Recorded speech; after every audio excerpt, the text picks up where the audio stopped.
Un saludo a todos nuestros hermanos de Templo Belén, nuestra casa de pan, donde siempre estamos tratando de crecer, eso sí, juntos, cumplir con la misión que Dios nos ha entregado desde aquí hasta lo último de la tierra y por supuesto encontrar la mejor madurez posible de acuerdo a lo que la palabra enseña. Tenemos momentos difíciles como creyentes, como familia, eh, en el trabajo, en todos los espacios donde estemos. Pero lo más importante, uno, Dios está con nosotros. ¿Por qué? Porque seguimos la palabra. ¿Por qué? Porque también caminamos como una iglesia unida. Es tan importante mantener esa comunión los unos con los otros. Así que démosle gracias al Señor y vamos a poner todas las necesidades en las manos de Dios. Oremos. Nuestra oración misionera en estos días se concentra por aquellos lugares donde los pueblos no alcanzados están sufriendo y padeciendo por la guerra.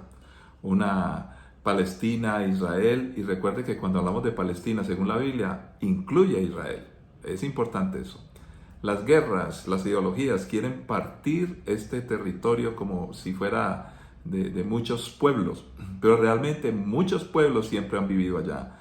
Y lo que entendemos es que el Evangelio va a llegar a los no alcanzados. Oramos también por Ucrania, se nos olvida lo que está pasando. Y tantos países en África donde hay necesidad, pues allí estamos apoyando la obra del Señor, en algunos casos con obreros propios de las Asambleas de Dios de Colombia o de otras Asambleas de Dios del mundo y otras organizaciones cristianas, donde estamos procurando llevar el Evangelio a aquellos pueblos no alcanzados, donde la guerra carcome y destruye, y donde no hay guerra, hay violencia, hay pecado, bueno, en fin. Nuestro propio país también tiene zonas donde necesitamos alcanzar a aquellas personas que no conocen del Señor Jesús. Padre Santo, gracias por tu amor, tu bondad, por ese tiempo que nos congrega, Señor. Queremos aprender y queremos compartir todas estas enseñanzas que están en tu palabra para que las personas, aquellos que no son creyentes, puedan reconocer realmente qué es el cristianismo. No es lo que dicen las redes, no es lo que la gente se imagina, no es lo que algunos que quieren tergiversar y atacar, Señor, insinúan. Tu palabra es clara, es concreta, Señor, y la historia comprueba, demuestra que tu palabra que fue escrita previamente se cumple. Así que, Señor, te pido por cada creyente de nuestra iglesia, sana, restaura físicamente, emocionalmente, espiritualmente, ayúdanos a crecer, oh Dios, nuestras familias, ayúdanos a ser buenos administradores, levántanos en el nombre de Cristo. Pedimos por todos aquellos que apenas están empezando la vida cristiana y queremos ser solidarios y estar intercediendo por los pueblos no alcanzados. Oramos por la región de Palestina, donde desde mucho tiempo atrás, no solamente del siglo pasado, sino miles de años atrás, estaban tantos pueblos y tantas etnias árabes, claro, los hijos descendientes de Ismael, Señor, pero también los judíos descendientes de Israel, Señor, de Abraham, Padre Santo, los dos descendientes de Abraham y otras etnias, Señor, que por miles de años han vivido allí. Hoy las circunstancias modernas los ponen en un conflicto de territorio. Y el asunto es que los demás de la raza humana empiezan a opinar sin entender la historia. Empiezan a tomar partido sin entender la historia, sin comprender todas las cosas que allí se han dado a través de los tiempos. Y Señor, y cuando tomamos partido, casi que estuviéramos hinchando o estuviéramos haciendo barra hacia uno de los dos para que ganara en una guerra. En una guerra nunca hay vencedores. Hay muerte, hay destrucción. Y tu palabra claramente le advirtió al pueblo que no siguiera a las demás naciones en su desenfreno de controlar. Padre, y esos son los problemas que hoy tenemos. Por la desobediencia del hombre hay guerras. Y ahora muchos quieren culparte a ti, culpar a la palabra, culpar a los judíos, culpar a los palestinos, culpar a quién sabe a quién. Pues de una forma u otra todos somos culpables del desastre del pecado, porque aceptamos seguir el juego al enemigo. Y el enemigo es culpable porque ha hecho todo lo que ha hecho, trastornar, confundir y de una u otra manera modificar realmente la escritura. Pero si las personas caen en la trampa de lo que dice, pues el cruel destino les espera, Señor. Pero nosotros, mientras tanto, nos levantamos a predicar tu palabra para tu honra y gloria y bendición de muchos, porque hacemos la obra que tú deseas. Llevar el Evangelio de acá hasta lo último de la tierra, en Cristo Jesús. Amén. Muy bien, sin más, vamos a ir a al libro de Éxodo, el capítulo 2. Vamos a leer a partir del versículo 11. Una historia que nos sigue metiendo en este mundo de lo que realmente la Biblia nos ha señalado todo el tiempo, la salvación que Dios tiene preparada para toda la humanidad a través de Jesucristo. Libro de Éxodo, capítulo 2, versículo 11.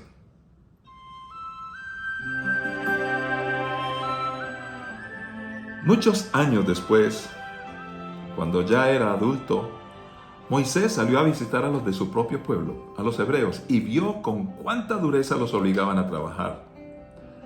Durante su visita, vio que un egipcio golpeaba a uno de sus compatriotas hebreos. Entonces Moisés miró a todos lados para asegurarse de que nadie lo observaba, y mató al egipcio y escondió el cuerpo en la arena. Al día siguiente, cuando Moisés salió de nuevo a visitar a los de su pueblo, vio a dos hebreos peleando. ¿Por qué le pegas a tu amigo?, le preguntó Moisés al que había empezado la pelea. El hombre le contestó: ¿Quién te nombró para ser nuestro príncipe y juez? ¿Vas a matarme como mataste ayer al egipcio? Entonces Moisés se asustó y pensó: todos saben lo que hice. Efectivamente, el faraón se enteró de lo que había ocurrido y trató de matar a Moisés. Pero él huyó del faraón y se fue a vivir a la tierra de Madián. Cuando Moisés llegó a Madián, se sentó junto a un pozo.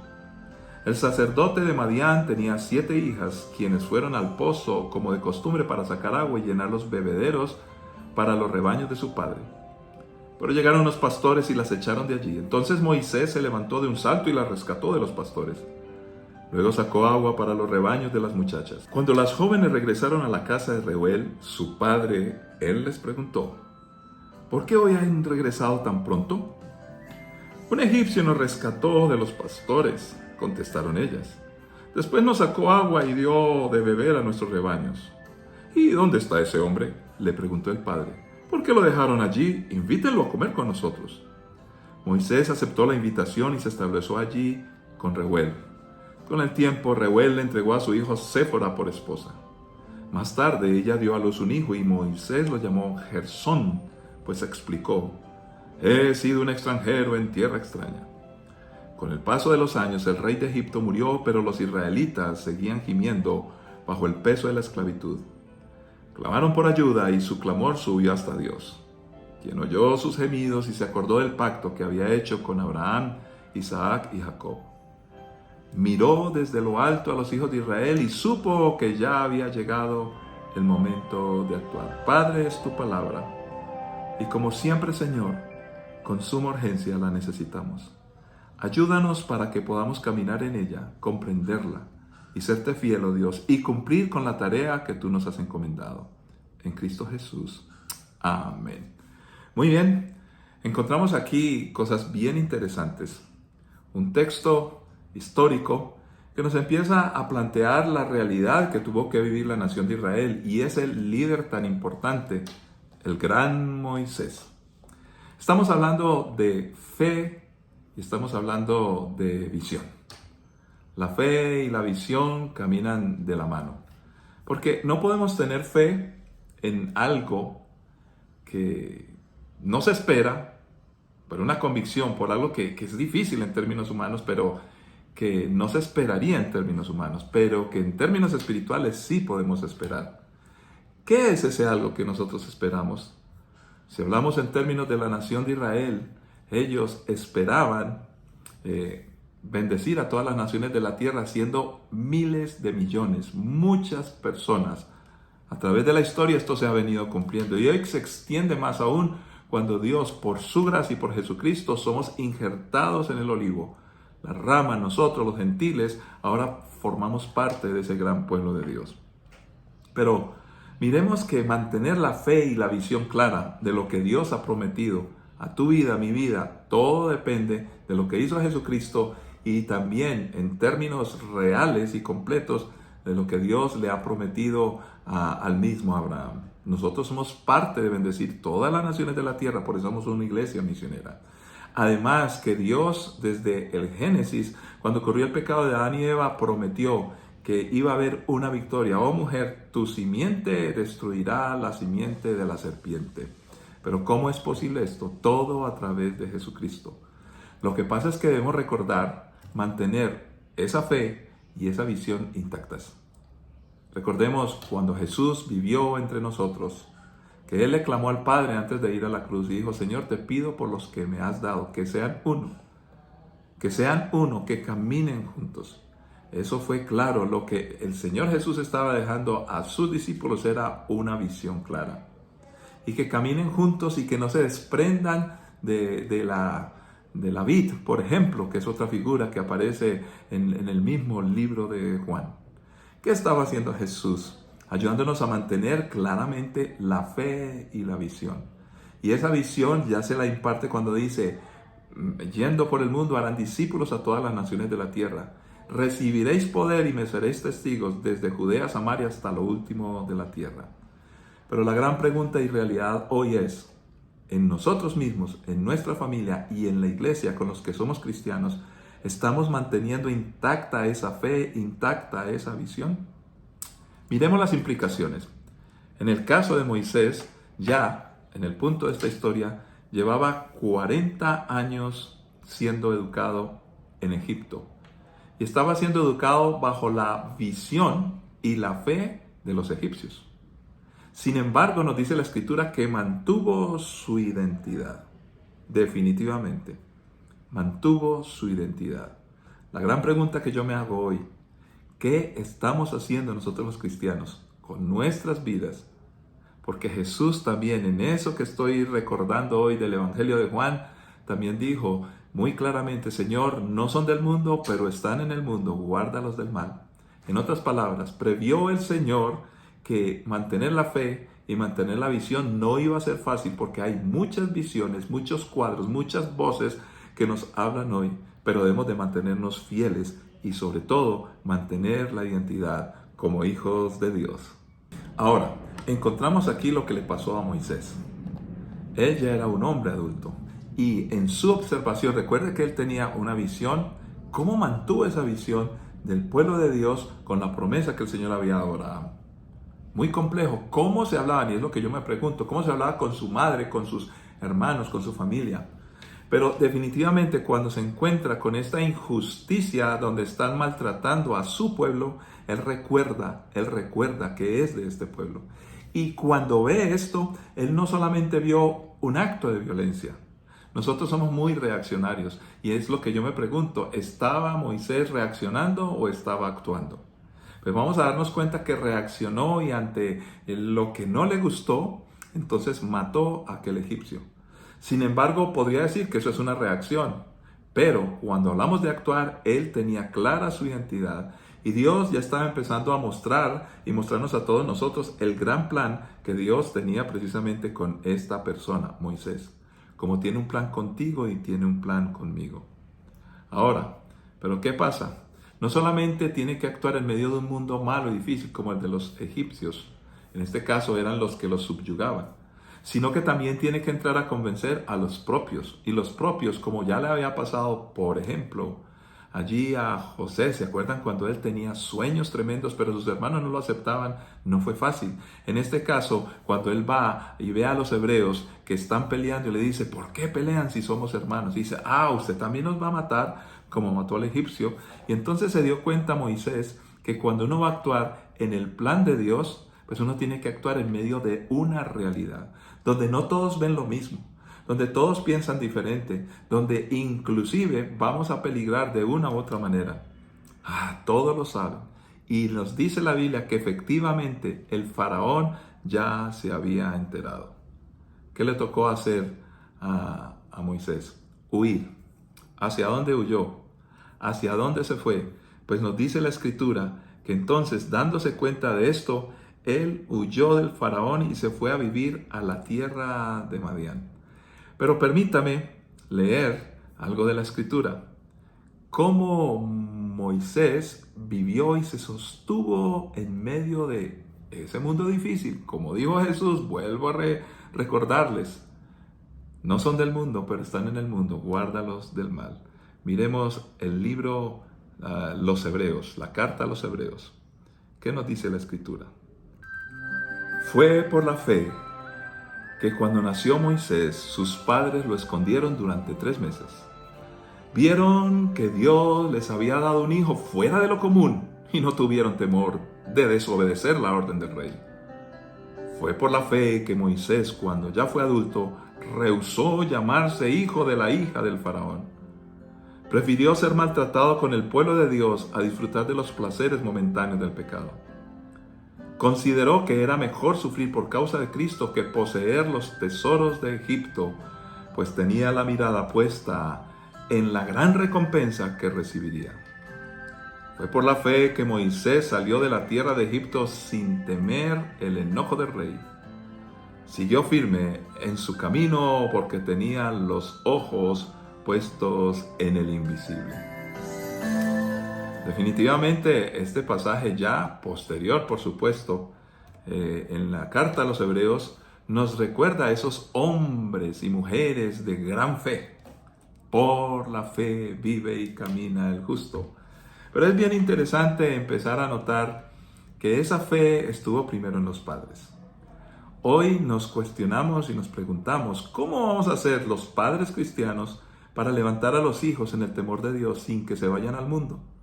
Pues precisamente esa experiencia dura y difícil, ese temor y ese riesgo de que nuestros hijos no quieran caminar con el Señor, no es un riesgo nuevo, no es solamente de nuestra generación, es desde esas épocas.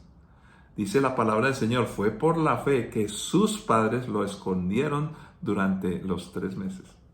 Ya nos vamos dando cuenta que aquellos hebreos que se estaban peleando, se estaban maltratando, fueron amonestados por Moisés, pero ellos decían, ya tú nos vas a matar. En otras palabras, estaban imbuidos por esa mentalidad de esclavismo del mundo. Pregunto yo, ¿qué es lo que más atrae a nuestros hijos? Nos atrae a nosotros mismos. Este mundo, un sistema esclavizante, la sociedad de consumo, las ideologías, las filosofías huecas y engañosas que el mundo ha querido imponer, inclusive a nosotros los cristianos. Pero nos dice la Escritura que este hijo era fuera de lo común y no tuvieron temor en inclusive desobedecer la orden del rey. Por supuesto que yo no estoy invitando a que desobedezcamos a nuestros gobernantes. No, lo que estoy invitando es a seguir fiel a la palabra y estar dispuestos aún por objeción de conciencia y por el motivo que sea, si van a violentar en nuestros casos, nuestros países, en nuestras circunstancias, en nuestro trabajo, los principios que bendicen a toda la humanidad que están escritos en la Biblia, yo tengo que empezar a levantarme como hijo de Dios.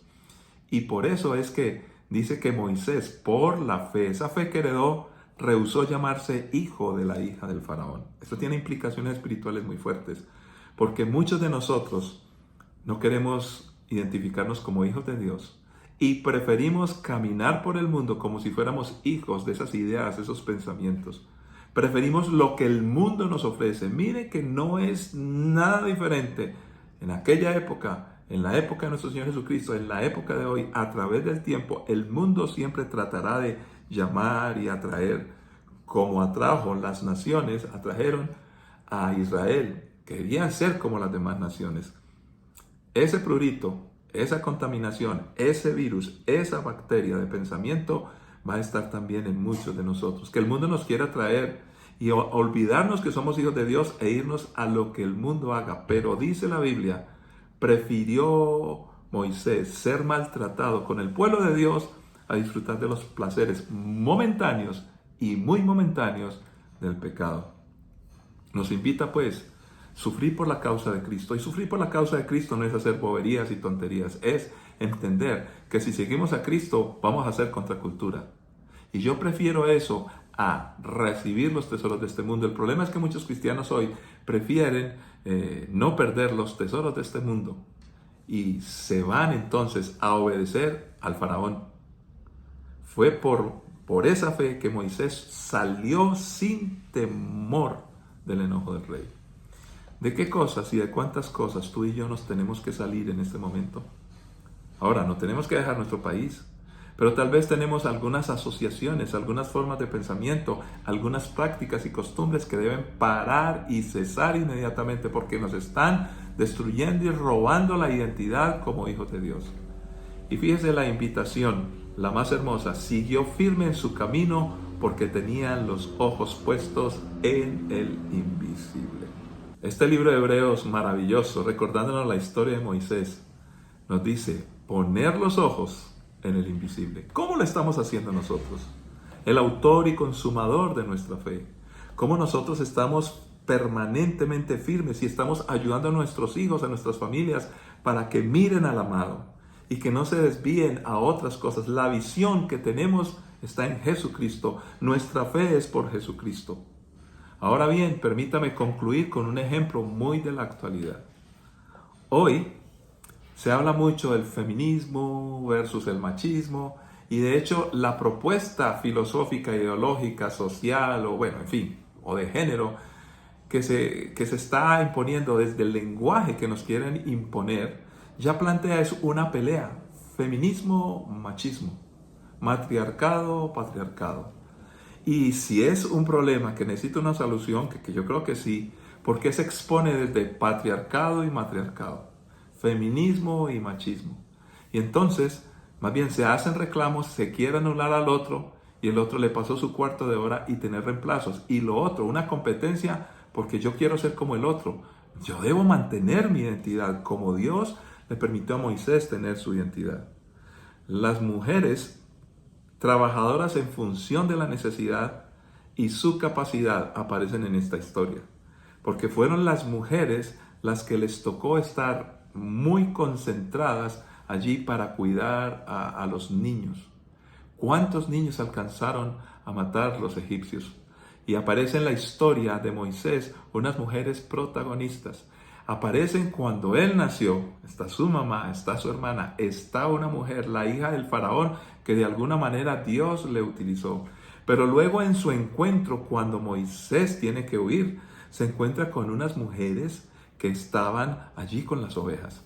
Se sabe por la historia y bueno, la antropología y los estudios de las culturas antiguas que las mujeres no eran normalmente las que estaban con las ovejas, salvo que faltaran los hombres. Pero no era ninguna vergüenza que las mujeres trabajaran. Ahora, no era en función de quién es el que manda. El proveedor, la que se queda en la casa, no era en esos términos. Era en términos que es nuestra familia, es nuestro pueblo, y lo que haya falta hay que hacerlo. ¿Quién lo va a hacer? Pues el que lo puede hacer. En este caso estaban las mujeres. Y allí en esa condición de entender que ya había una herencia en este pueblo, entender que las mujeres también trabajaban, se esforzaban y que eran protagonistas en el desarrollo de toda la familia, aparece un hombre para ayudarles y es Moisés. Tenemos otras visiones distorsionadas que nos quieren plantear hoy. Hoy la palabra de combate es desigualdad. Ahora, ¿qué podemos decir los cristianos? ¿Será que no hay desigualdad? Por supuesto que la hay. Sería torpe negarlo. Pero el problema se está planteando con una solución que refleja el mismo problema. Pues cuando yo escucho, hay problemas de desigualdad, hay que acabarla, pues me están diciendo que hay que acabar la desigualdad, pero no me dicen cómo acabar la desigualdad. Entonces, ¿será que si ponemos unos decretos, unas normas, la desigualdad no existe, se acabará? La desigualdad resuelta, pues podría ser de muchas formas. Uno, si hay ciudadanos que están aquí en sus economías recibiendo en este nivel y hay otros que están acá, pues podríamos hacer esto. Esa es una manera. Pero también podríamos hacer esto. Esta es otra manera. Aquí tenemos unos bollantes llenos de cosas y otros que están muy necesitados. Si subimos esto, tendremos personas que ya tienen una provisión. Ahora, si hacemos esto ahora, no vamos a tener unos que tienen, sino ya dos que no tienen. ¿Cuál sería lo más correcto? ¿Qué podríamos hacer? Si estamos en esta condición, pues logremos que estos lleguen acá, sin que estos bajen. Ahora, para lograr eso, necesitamos producir, buscar mayor producción. Y a estos que están acá, cuando hay más producción, darles acceso para que puedan en su mayordomía, con su interés, con su responsabilidad, con la valoración de roles, porque hay personas que saben hacer una cosa y otra cosa. No podemos uniformar a la gente, no podemos obligar a la gente, sino que cada uno sea responsable en sí mismo y se dé cuenta que su rol, lo que hace, se valora. El problema es que por muchos años nosotros los hombres, los seres humanos, hemos clasificado a los oficios como unos más importantes que otros. Pero si valoramos todos los roles y hay una conciencia de todos nosotros como pueblo, como nación, como familia, que todos somos importantes, pues vamos a lograr que la productividad aumente. Y entonces los que están acá o están más abajo en esa productividad, teniendo oportunidad y siendo valorados, serán mejor remunerados. Ellos mismos harán que su productividad y su bienestar no solamente venga de otros, sino de ellos mismos, pero ellos mismos juntos con otros, porque todos podemos ser pueblo. Esta es la idea bíblica que Dios le estaba mostrando a aquel pueblo. Por eso hoy, aquellos pueblos como los árabes y los judíos, los dos, porque algunos dirán, pastor, ¿usted está a favor de Israel o de los árabes? Pues déjeme decirle que los ismaelitas son de los árabes y los de Israel son los judíos o los israelitas. Y resulta y pasa que los dos tienen unas características de ser productivos y que ayudan a su hermano para que sea productivo, porque es algo que nace del corazón, pero siempre aumentando la productividad. Todo esto surge, esa preocupación, porque había una fe y una visión como la tuvo nuestro querido amigo Moisés. Él veía la necesidad, veía el problema, mantuvo la identidad y quiso proponer soluciones. Padre Santo, te pido por nuestras familias, te pido por nuestros hermanos, te pido por cada uno de nuestros jovencitos, jovencitas, los niños, Señor. Padre, ayúdanos a mantener fe y visión conectados, Señor. Porque a veces ponemos la fe en objetos o cosas o ideales o mesías falsos que nos prometen y nos hacen ver algo que no es posible, algo que no es real. Señor, por eso necesitamos una visión clara y solamente está en tu palabra. Ayúdanos a ver lo que tu palabra nos enseña y poner la fe ubicada en tu Hijo Jesucristo. Señor, ayúdanos para que todos juntos caminemos de la mano para tu honra y gloria y bendición de muchos en Cristo Jesús. Amén. Que la paz de nuestro Señor Jesucristo les siga acompañando a todos ustedes y que siga acompañando y que Dios haga algo en estas tierras de guerra, Ucrania, Rusia, la Palestina grande donde están los árabes y los israelitas allí, o también en Siria, en otros lugares en África. Que Dios se glorifique, pero tú y yo trabajaremos e intercederemos por ello. Bendiciones para todos, nos encontramos en una próxima.